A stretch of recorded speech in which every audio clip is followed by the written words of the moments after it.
Demi is ready. Chappy is ready. We are about to jump in to this very hotly anticipated ZvZ Best of 3 semifinals. Let's get into it, Light. Yeah, as I didn't get to mention it, but of course, casting tool is ready, right? Yep. Yeah. Okay. Cool. All good. It's good. You gotta, you gotta relax, Light. Oh, look at that dark portrait. It's pretty bright. Oh yeah. And speaking of dark portraits, we are now on Eternal Empire L-E-E-L-E, which, as we all know, does in fact stand for extra entrances lose excitement. Extra entrances lose excitement. That's what, because you only want to have one, so you never know what goes through that door. In the top right hand corner of the map, spawning in the top right hand corner of the map, we have the Red Zerg representing Team Downfall Gaming. He is the man who makes everyone happy. He is the Vietnam Slayer. He is coming in all the way from... For some reason, Chappy strikes me as a Canberra person, but I could be wrong. Melbourne! We have Chappy. Old mate Jack. No, it's not Jack, it's... I don't remember. And spawning in the bottom left-hand corner of Eternal Empire LE, we have the Indian Zerg player representing Downfall Gaming. As this is a team kill, he is Demi. Yep. Oh. Muscles, am I right? Am I right? So, something that's interesting is that, or maybe not so interesting depending on how you look at it, is that they both went for a Hatchcast pool. Yeah, that's very much up to perspective there. Yeah. To me, it's a little bit surprising because I was expecting Chappy to be opening this up a little bit more aggressive. But I guess because we are on Eternal Empire, the more macro map, maybe they are opting to go for a longer kind of game, which again is kind of surprising. I just want to take a microscope and just look at what Chappy does. Like how is all I can say. Like you don't just take out a player like Miyamika, right? Like something happened. Maybe Chappy took him down. Maybe Miyamika took himself down. Maybe like you were talking about it. Maybe he did something crazy, tried to make something work that you don't typically see. Maybe Miyamika. Maybe Miyamika tried to go like 2-base Hydra or something, and it's like, mate, that just doesn't work. What are you doing? I was like, no. I'll show you how it works. Next time.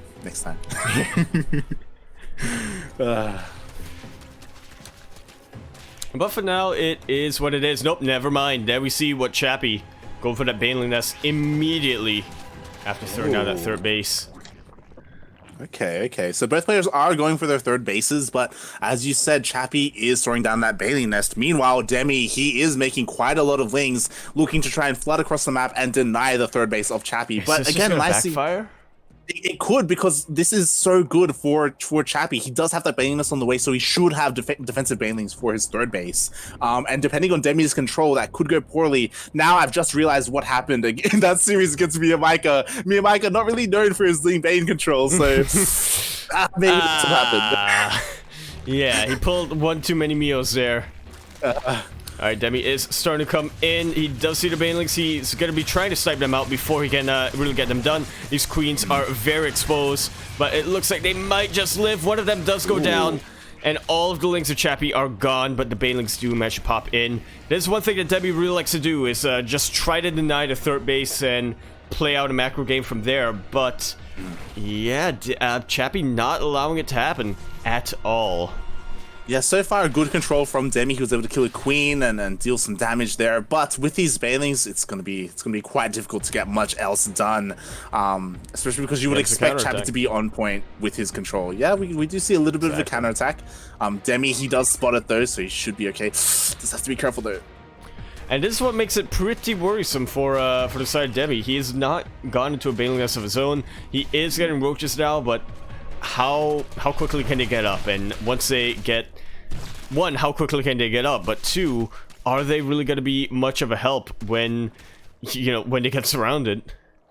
Yeah, as Demi, he is buying himself some time. Roaches are on the way, and it looks like there aren't enough links here for Chappy to get us around and deal with these roaches. It looks like Demi should have enough to defend. So Demi, I kind of want to favor him a little bit because he skipped bailing, so he conserved all of his gas just for these roaches. Meanwhile, Chappy did waste a little bit of it. I say waste. You say he waste. He needed it to hold, yeah, Exactly. He needed it to hold on to his third. So that's kind of how they counteract, because Chappy, he is ahead of in workers because of that. Indeed, he is. By a lot of workers. Yeah. Wow. It's 8 this early on in a mirror matchup. 8 is actually quite a lot. Yeah. So we do have that kind of dynamic where Demi has the stronger ground army, the stronger roach force, but Chappy does have the better economy. So the longer this goes, Chappy will be able to catch up in terms of that roach count. Oh, yeah, interestingly enough, Yeah. do see a bit of a crossroads here for both of our players. Demi focus on range, Chappy focus on melee, and now we know why. Yeah, I don't know if this is the right call. So Chappy, he threw down a bunch of spines, and that is indicative of a spire, because you need as much as you can to defend against the roaches of Demi. Chappy is basically giving up his third. He's even pulling all his workers away from his third base as well. But Demi isn't even attacking. Like, No, he is Chappy, not. he misread the Chappy's situation. not aware of that. He very much so did. But Yeah, on the plus side, a couple of these spine crawlers did finish up. They can transfer over to third base fairly quickly. Yeah. Again, Chappy did misread the situation. His economy is suffering because of it when it wasn't really necessary at all. And now look at Demi, the difference. Yeah, and Demi, he's throwing down the spire of his own. He went with Lings. He didn't scout the spire, but he saw all the spines. So there's only one reason for there to be spines at the natural. So he knows that Mutalisks are on the way, and we'll see if he's able to catch up and protect his bases before the Mutalisks come out from Chappy. Alright, well, that spine is still quite a ways away here for Demi. But meanwhile, a lot of spore crawls being thrown down in the most vulnerable locations. Mutalisks are now on the way coming out for Chappy. And this is a little bit of a timing that that Chappy does in fact have to really take advantage of the fact that Demi just doesn't really have a lot of anti-air, but it is a very brief window. Yeah, and the problem is that spores are actually pretty good against Mutalisks. They're insanely good, and Demi, they do bonus bio. Yeah, and he already has his bases pretty well defended against them. His overlords are kind of exposed, so Chappy can snipe off a couple of those. And I do like that now that Chappy has map control, he is expanding. He is getting his fourth base a little bit faster than Demi. Demi's his fourth was actually just canceled just then by Ling run by. So nicely done there. Chappy's trying to go in again, trying to force another cancel. He's gonna get it. He does not get a cancel. He gets a kill. And that is once again going to be a dead fourth base. You know, I think I know why Chappy won now. Yeah, that was really nicely done. He's still down in workers, but that won't matter if he's up in bases, mining a little bit more efficiently. The Mutalisks are out. Demi, though, opting to skip Mutalisks, going straight for Corruptors. Yeah, that is absolutely what you want versus Mutalisks, but they do also have a very specific purpose. Once they manage to take out these Mutalisks, what are the Corruptors really going to do? They could try to caustic spray a couple of buildings, but they're all the way across the other side of the map, and as you were saying, like, spores are pretty good. Spores are pretty good, but Corruptors are pretty tanky. So if Demi does win the sky fight, if he takes down all the Mutalisks, he will be able to supply block Chappy and even dive into bases just to kill Overlords. So we'll see if he opts to do that. Chappy, again, his map control is kind of being forced away with all of these Corruptors. But Demi, he's still on 3 bases. He still hasn't expanded. That he has not. And this is basically what Chappy's trying to do with his Mutalisks, is once again just buy him time. You know, for one, get out of his supply block, but for two, just tech up. Really he's going into Banelings now, getting Baneling speed, getting his +1 on the way as well, and again, that's really the focus in Mutiling Bane. Ace your ground army as these Zerglings do catch a lot of these roaches. Reinforcements coming in, and they will chase the Zerglings away. Yeah, and I'm a little bit worried for Chappy because he's getting Baneling speed, and that's the correct response against like Roach Hydra, but it's just pure Roaches. Roaches are so tanky right now, so I don't know if the ground army is going to be enough for Chappy. The ground army is tanky, the air army is tanky. Chappy might just end up losing a bit of a war of attrition here. But he is, but I think he has noticed that now. He is sending out a lot of his links across the map. Just gonna be making the most use that he can to just hold on and, again, just buy time. Get a couple of corruptors out of his own. Almost base trade S. Too late. So many lings are flooding into the third base of Demi as this is happening, so we'll see how much damage Chappy can get done. Chappy's actually sneaking out like a fifth base off to the center left, so yeah, we'll see how this turns out. This isn't the first base trade of the day for Demi. No, it is not. I have a feeling that he's got quite a bit of experience in that regard. And the Roaches just keep on getting rallied, streaming in. Chappy now trying to get a bit of a corruptor count of his own, but can it really match up to Demi's already formidable 18 corruptor count? Yeah, like the lings are dealing a lot of damage, which is nice, but they will eventually be cleaned up. And Chappy, he's looking worse for wear. Like he's lost his third base, he's losing his natural as well. Like he's so down in workers. It'll kind of come down to whether Chappy has enough to win the air fight and then clean up with Mutalisk, but I don't know. It's definitely quite a big if that you gotta ask Chappy right now. I'm camping the production a little bit, but now going back to deal with the corruptors, and again, it's a base trade. Yeah, like both players are kind of hurting so much, but the corruptors for Demi are coming back home to try and deal with these Mutalisks, and again, the corruptor count is just so high for Demi, and oh my god, all the tech buildings are getting taken out as well. Demi does spot that hidden base to the center left, so he does now know about it, and with that, I just look at the suppliers. I don't know. Yeah, over 100 the army, or almost 100 the army supply.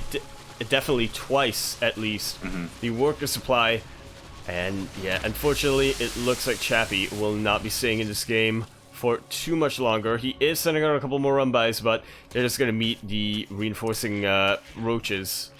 Yeah, honestly, the run-bys did a lot of damage, but at the end of the day, like, the Roaches just go, like, unimpeded. Like, there's nothing to stop them. They go in, they kill the hatchery. There's not really much left for Chappy. Chappy has not rebuilt their base, but it's not going to be revealed just yet. There are simulators south. There is a infestation pit out. But yeah, honestly, what much can you really do at this point in the shoes of Chappy? GG's called, and Demi takes game number 1. GG. And honestly, I really like that decision making from Demi. Like, when he went for that Spire, so often I just see like the opposing player try and catch up with Mutalisks, and it can be really difficult because obviously Chappy had that head start, right? But instead, he went for Corruptors, he went for Mass Roach as well. We were talking about it, like a very tanky army, very like high armor, high health, and yeah, it worked out for him. That it did, and we can kind of see why here. Yeah, definitely. It's I don't really know what you're meant to do in the position of Chappy. I feel like if you go for this kind of style, like your Mutalisks need to deal damage, and they didn't really. Do you think maybe switching out of that Mutiling Bane tech quicker could have done it? Because I feel like there was a point where Chappy knew that Demi was going for Corruptors, knew I am not going to get much done with these Mutalisks unless I'm really good, like, you know, Demi levels of good. Maybe I should get a couple of or switch into Corruptors or even Hydras now.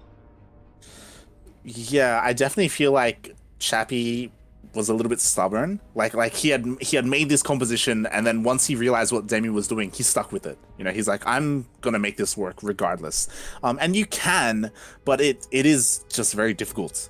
Especially if you don't start snowballing with the Mutalisks. Like if you come out with Mutalisks and you don't really get much done, then you need to switch into something else. And I did like how that was starting off for Chappy. Like he denied and then he killed the 4th base for Demi. He contained Demi to 3 bases the entire game basically, and that's a good start. Towards the end there, it was a 3 base all in. Yeah, like that's a good start. But you need something else to follow up, you know. whether it's Corruptor sooner or whether it's like throwing down an infestation pit, with which he did have, and getting high faster to go into ultras because you already had those melee upgrades. Just something other than Ling Muta. I mean, we mentioned Miomaika, but I feel like that is the situation where Hydras would be pretty good. Oh yeah, they definitely could. It's just difficult damage because roaches, yeah.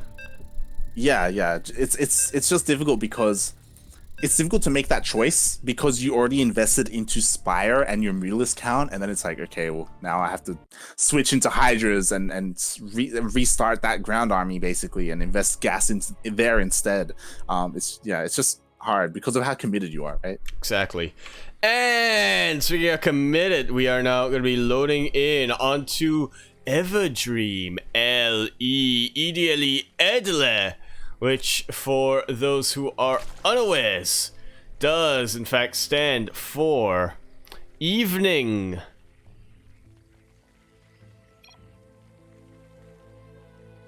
Dota. Like, for example. And speaking of which, here we have it in the bottom left-hand corner of the map, spawning in the bottom left-hand corner of the map. It is going to be our Ridzig all the way from the Jewel of India, the full-on defender of the ancients.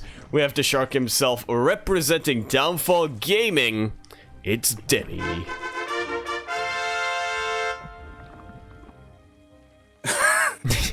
Oh my god! I didn't even know we played though.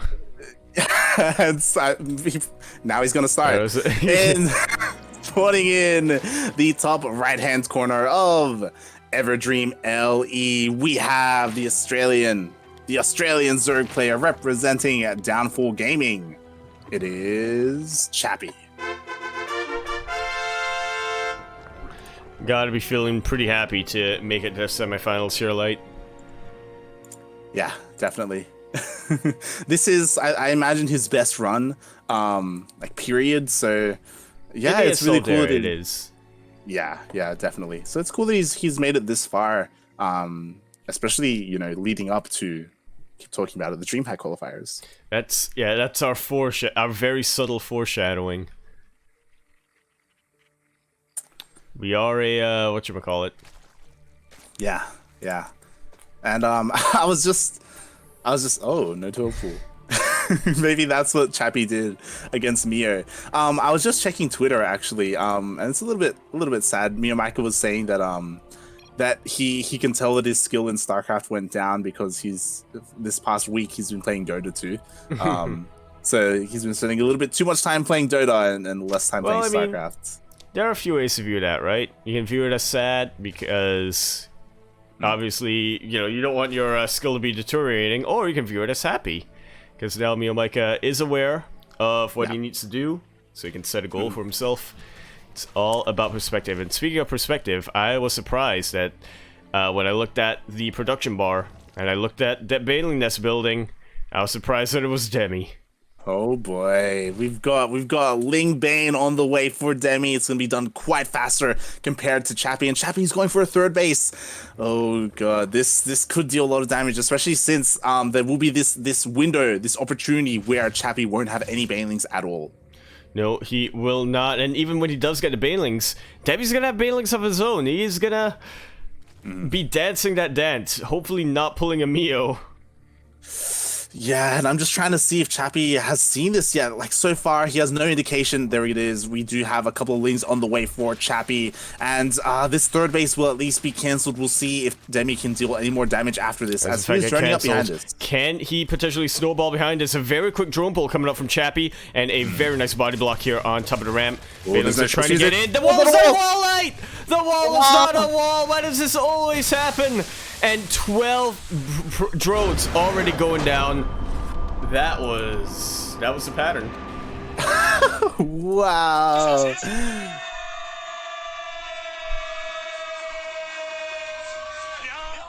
Why does that always happen, Light? You always think it's gonna be a wall, but then Nope. The queens, they weren't where they should have been, and GG, well played. We do have Demi taking down Chappy, and he advances to the finals. Yeah, indeed he does. Demi versus Hut. I feel like this was a long time coming, Light. Well, it's not really a long time coming. It's one of those more, you know, hypothetical matches that you think of in your head and that you think, that would be pretty cool. It's kind of surreal just to see it actually happen, right? And in a finals, no less. Yeah, Full definitely. On best of 5. Oh my god. There we have it. Demi, he advances, and I love that we are getting, I believe this is a rematch from Hut's initial run. We are going to be seeing Hut versus Demi. It might be a rematch. That's my information center contribution. It might be. Hold on. I'll quickly check. Let's see. Hut, he... Oh, never mind. No. I think it was Caesar that took out Demi that one time, right? It was Probe, actually. ESL Open Cup number 8. That it was. Okay. Oh, okay. So they've gone back and forth. So in number 8, they didn't get to meet each other. In number 9, Demi 2-1 Hut in the first round. So it is a rematch, just one that we didn't really see. Oh, we casted that series. Did we? When? Yeah, we did. I can see the VOD. Wait, when? Number 9. So that was 2 weeks ago. Yeah, 2 weeks ago. Oh yeah, because now it's 11. That it is. I can math. Yeah. I do recall that we jumped on it because that was the week where it was Caesar versus Probe in the first round and Demi versus Hut, and we decided to go for Demi because Demi had just won GPO. I remember that. Yes. So we wanted the GPO champion against the ESL Open Cup champion, and Demi came out on top. That he did. So yeah, we were saying for a while there, hashtag GPO more than ESL Open Cup Fueled by Dare, and I'm hoping that Demi proves that once again. We'll see. Regardless, this is a best of 5 as opposed to their best of 3 that they played a couple of weeks ago. So I'm just excited to see. I'm excited to see Hut whip out some Ravens and go for Raven harass again. I'm glad you did not forget about that. I just want to mention that. It was like, when we watched Probe go Stargate in that Everdream game, I was like, this is like when Hut throws out Ravens in the TVZ, and then I thought, no, not at all like it, but I mean, it's kind of... Yeah, I mean, I still reference it. When I was casting with Milk as well over the weekend, I was like, yo, there's this guy called Hut. He's crazy. Because we were talking about the 1-1-1 opener and like what can come out of it. He's like, yo, if Hut was playing right now, Ravens would be like, mad, man.